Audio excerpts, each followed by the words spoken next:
Hey folks, George Tal here. I'm curious to get a sense of who we have in the audience. Who here, to show of hands, represents a product or engineering side of the house? All right. Who here is compliance side of the house or business side? All right. Any particular compliance regimes you're particularly interested in hearing about? Feel free to shout it out. FedRAMP, SOC 2? Okay, cool. Jason Shropshire, Chief Operating Officer at Infusion Points.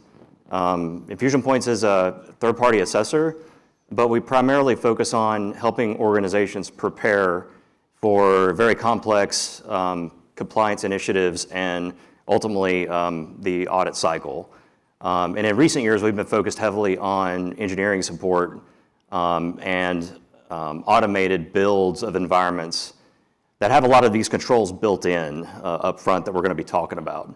So really, I'm trying to bring that perspective to this conversation. Yeah, and George Chamales, I work as a secure systems architect. So I'm typically brought in to support teams of varying sizes, from individual startups up to major corporations, who are kicking off the technology side of going through compliance programs, be it SOC 2 all the way up to FedRAMP. So I've had the pleasure of working with Jason and his team on a couple of projects now, and we're here to share some of the lessons that we've learned in using Teleport in the field. So the fundamental thesis of our discussion today is that if you're not using Teleport for security compliance, you're probably doing it wrong. And I mean that very specifically. Like, there is a high likelihood that somewhere inside of your environment that is under audit, that you are making attestations about, there is a team or teams that are not actually following the requirements. And that's a liability. It's a liability for you as an organization, to whoever your auditing group is, to your customers, potentially to the governments where you're operating. And in cybersecurity, we're always talking about reducing attack surface, right? And that could be about your policies and procedures around access control, around access management, around how you log things. And then, of course, the actual surface, the technical surface, right? All the different endpoints that could be out there. So we're going to be going through kind of all of those. Yeah, and so there's a series of infomercial parodies a while ago, and this is a guy trying to shred cabbage. So there has to be a better way to the way that everyone is currently doing it. And as we talk through, we'll describe what is the standard operating procedure that we see when we begin working with teams who have existing infrastructure, and what does it look like if you move to something that is standardized, and what does that look like? So as far as timelines here, we know that most teams out there are taking the do-it-yourself approach. Typically, for internal access control, we see homegrown solutions, sometimes by team, sometimes by organization, things that have kind of emerged as technologies have come onto the field. And trying to centralize that is a nightmare for compliance and for engineering. If you look at the do-it-yourself line at the top, first you have to figure out what everyone is doing across the infrastructure, which means lots of interviews with a guarantee that you're going to miss somebody. Then you have to come up with a path forward where you try to get everybody on the same page and get them to give up the unique snowflake access control systems that they've been using. Then you try to stand up and kind of scale something out to the entire organization. It takes a long time for people to convert over. You have more guarantees of misses, of outages, of issues, and then a long troubleshooting period before you can actually disable the old service.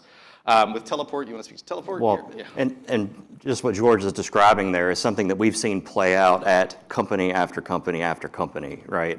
The effort takes longer than anyone thought possible in planning.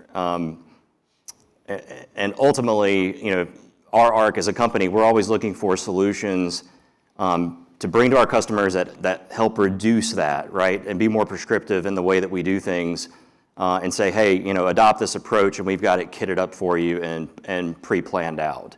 And really, Teleport came along and kind of blew us off our feet a little bit as far as seeing how capable it is, right? And how far that it goes to compress the time frame.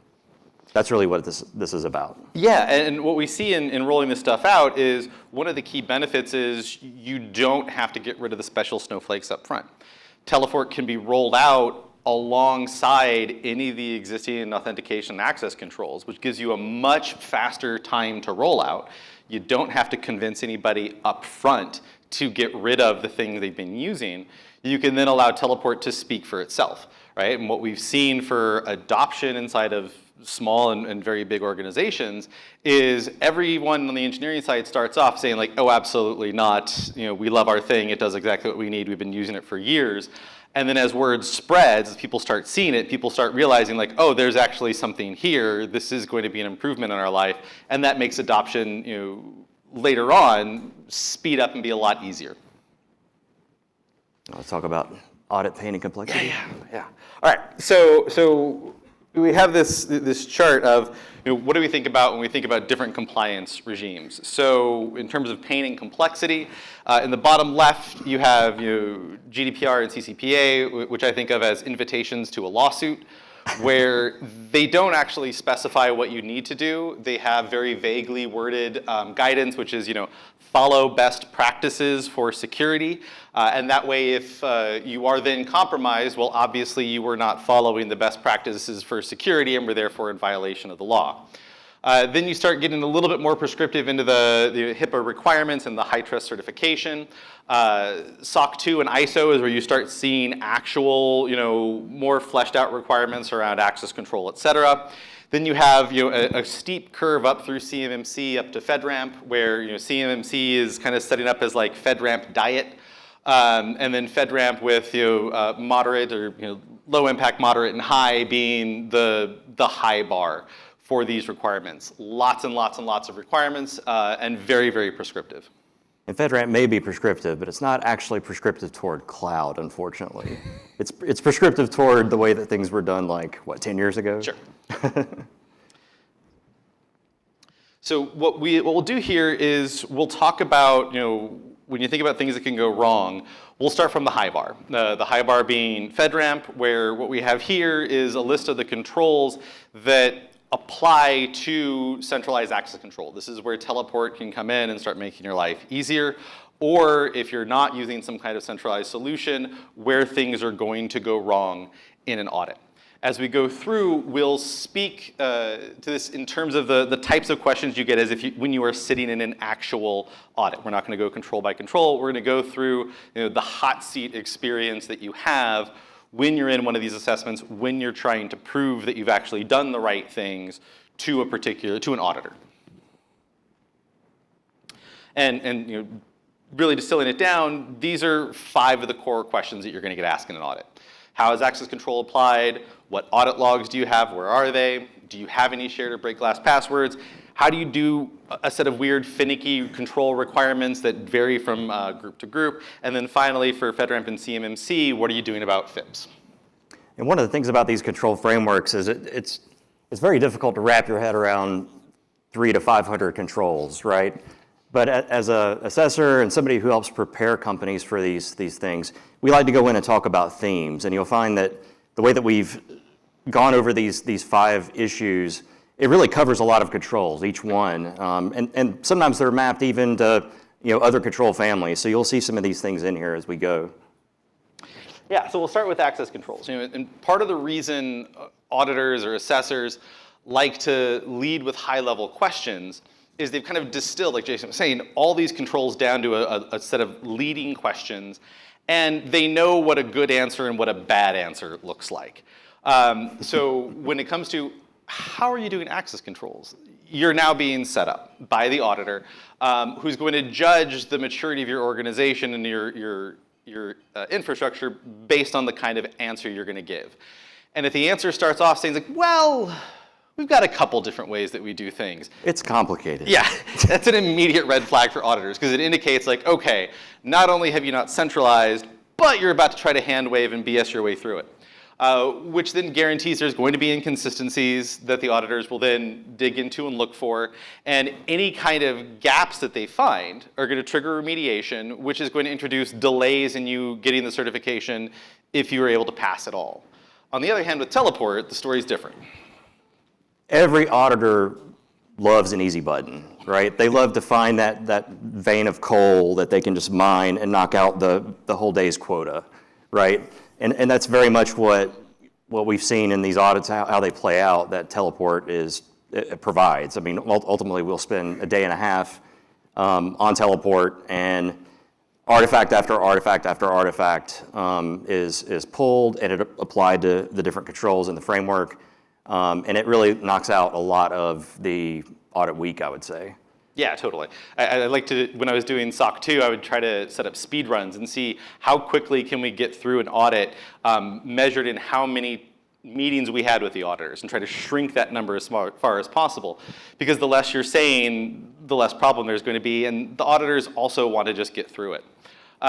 So we can show real quick, we want to flip over to the other screen here, like when it comes to saying, when someone says, how do you do access control, what we do, and we've pre-recorded all these demos because life's too short to do stuff live on stage. So the first thing you see when you start showing them Teleport is, hey, there's one place to do it. And we're actually going to show you how this works, as opposed to vaguely describing in general what's being done. And while this is set up with single accounts and MFA, this could be wired into your IDP, showing centralized identity across the entire environment. So right off the bat, you have something that an auditor is not familiar with. They're actually being shown, not just told and hand-waving. They're actually getting to see that MFA is being done.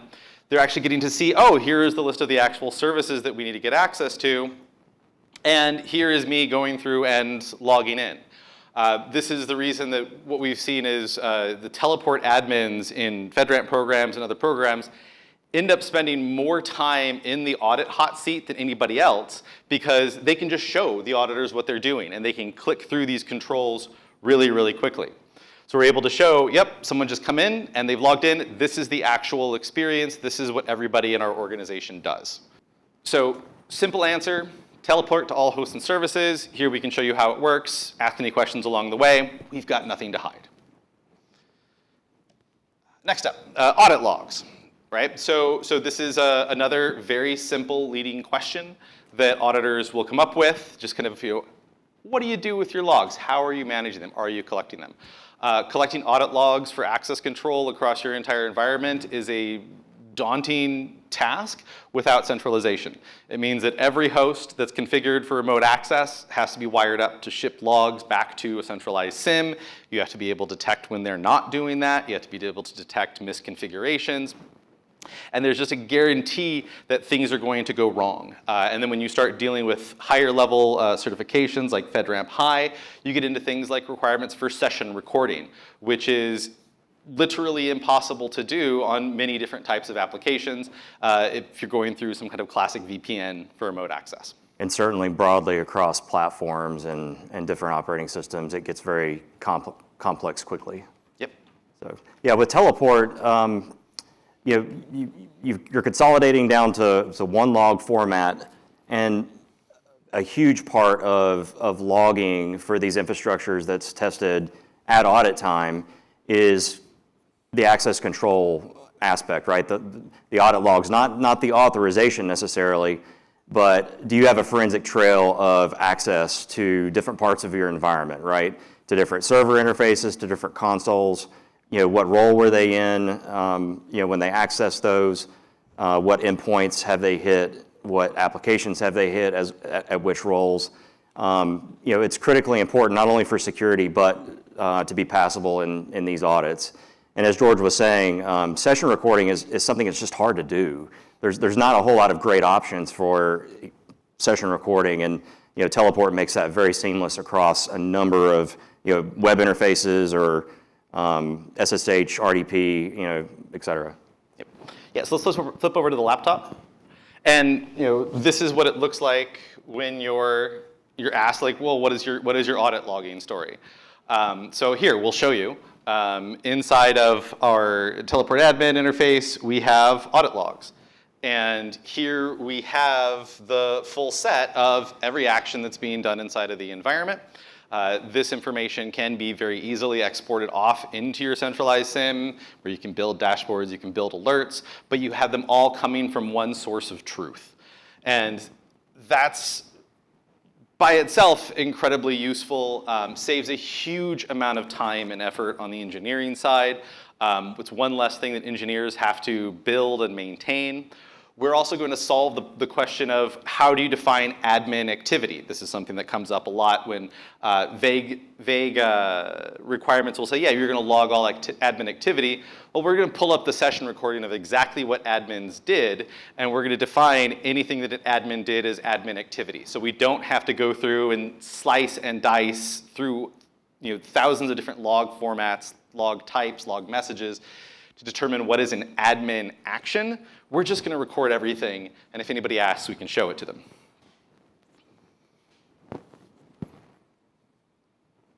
And one of the things I appreciate about the teleport service, it also shows you when someone looked at the admin logs. Like that is in and of itself its own logging message.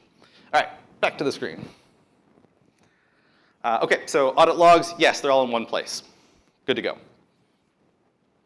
All right, shared or break class passwords. This is another one of those really short trap questions because as soon as you say yes, we do have shared passwords or we do have break glass passwords, you then open up a whole can of worms of additional controls that have to be applied to those break glass passwords. They're going to start asking questions like, okay, well, if someone uses a break glass password, how do you know? How do you change the break glass password? How do you distribute the new break glass password to everybody? Same thing with shared passwords. If someone leaves the organization that had access to a shared password, is there a way that you have to detect that that person has left, then detect that they need to rotate the passwords and go through the whole process again? And just the presence itself of shared and break glass passwords is one of those things that's really a bad look to your customers, and it's a really great look for attackers. Knowing that somewhere inside of your environment is one account, or there is one password vault that has the keys to the kingdom is really, really an excellent target for attackers. Because why spend all your time trying to go and exploit the latest vulnerability in Jenkins when you can just go and find the credentials you need to get remote access directly into the build and deployment servers? Yeah, so with Teleport, this just becomes an easy conversation. It's all done in Teleport, right? So, I mean, really having that in one place and just being able to say, we don't do it anywhere else. It's just not there. That's the answer. So that one's just easy. Yeah, maybe the next one. So yeah, the answer is no. Next question. And you may have to, we have experiences, spent some time talking to the auditors to explain why we're saying no, whereas everybody else hems and haws and says, well, yes, we do have them here and here and here. And Teleport provides a really good, concise answer to that. So not only can you say no, but then you can back that up with facts to convince somebody who's never heard the word no before to that question that is really true and accurate. So no next question is the answer to break glass passwords. Yep. And next we're going to talk about how do you implement concurrent session control, timeout, login banners, all these session related things, right? And then how do you terminate sessions even? Yep. Yeah, so a lot of these things are driven from the FedRAMP requirements, which get really, really into detail saying like you can only have X number, 2 to 3 concurrent admin connections into your environment. Sessions have to time out. There's a lot of very specific things that, especially when you start getting into FedRAMP moderate, FedRAMP high, into the IL5 in environments, you have to be able to show.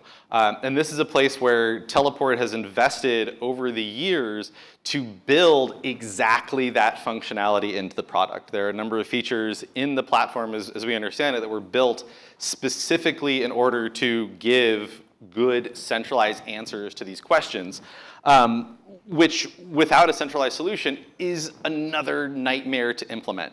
You have to figure out where do you actually implement these controls. Many technologies don't actually support anything like this, and you have to end up like kludging together, hacking together some kind of things that look vaguely like they meet the controls if you squint your eyes and turn your head just right. So and this is really compounded if you have a lot of applications in your control plane, right? Because almost universally, you'll find some kind of utility out there, or some kind of security tool that has a web interface that does not support these requirements, right? So having Teleport there and being able to show, hey, we've got Teleport proxy in front of these things. and it's handling all that session handling for us, right? And so we demonstrate that one time in one place, one config, and it's applied universally across those interfaces, and it just closes the door to any of those vendor dependencies that you're going to have on your POAM, if it's FedRAMP, or any of those other potential findings that you could walk away with. Yep. And back to the laptop, please. All right, so by way of demonstration, we have what I consider to be one of the lamest and most boring but beautiful demos imaginable, where we're going to show the banhammer process in action. We're going to show the absence of things. So on the right side, someone has just logged in to a teleport service. We can see that the session is live, that George is logged into this service. We don't want George logged into the service anymore. We want to kick them out of everything across the entire environment, and we want to do so instantly. So we'll add a lock request to George. We can leave a nice message that they will get eventually when they try to log back in. And once this is created, the part that's so boring about this is nothing happens on the right side of the screen. I'm now clicking back over there and frantically typing, and nothing is happening. The session is just locked. I'm not going anywhere. The banhammer functionality is one of those pieces that I believe the teleport folks built in specifically for FedRAMP to be able to show, yes, we can instantly stop somebody in their tracks, which in any other mechanism of remote access control is a giant pain. Even if everyone is going through a chokehold of a VPN, you still have to dive into the VPN, figure out the user, figure out the sessions, kill them off that way. With Teleport, you have it in one place across all remote access applied instantly. Once the ban is removed, then the user can go ahead and continue working on what they're doing. And one last one, do admin connections use FIPS? Yeah.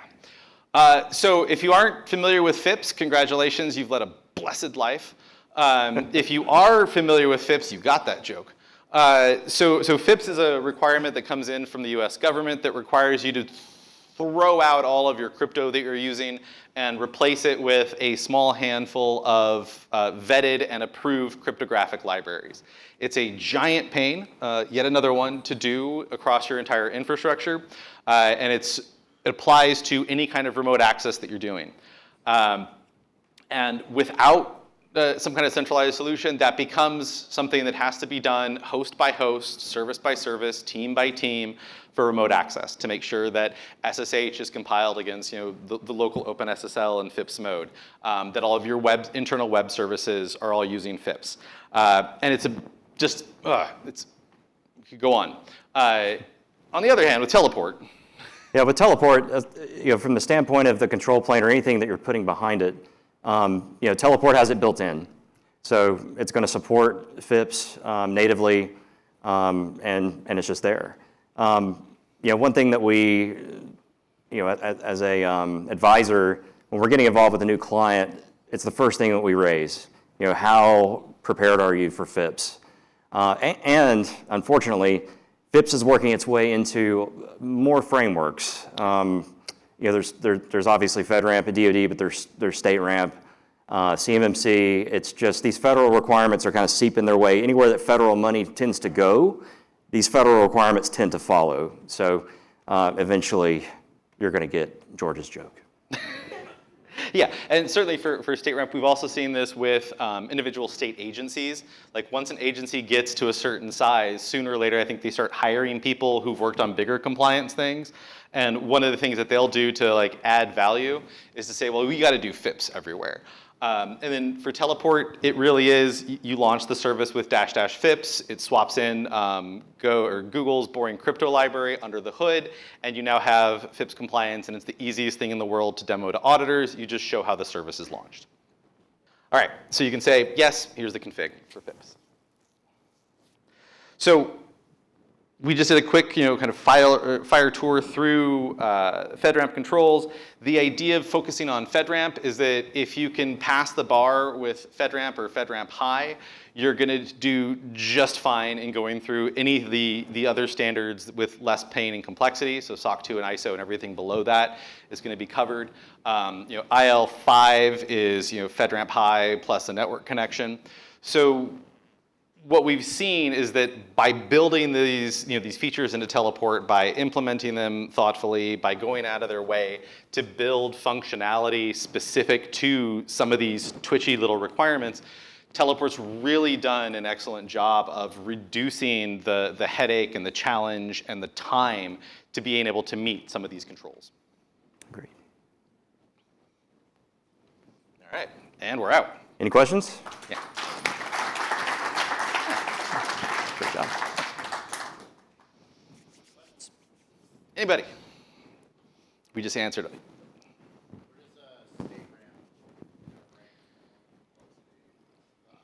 Sure. So StateRAMP basically just inherited all of FedRAMP controls, rebranded it, and charged people for it. I would say that they are softer on some of the requirements. And there's more latitude to just accept or pass certain things.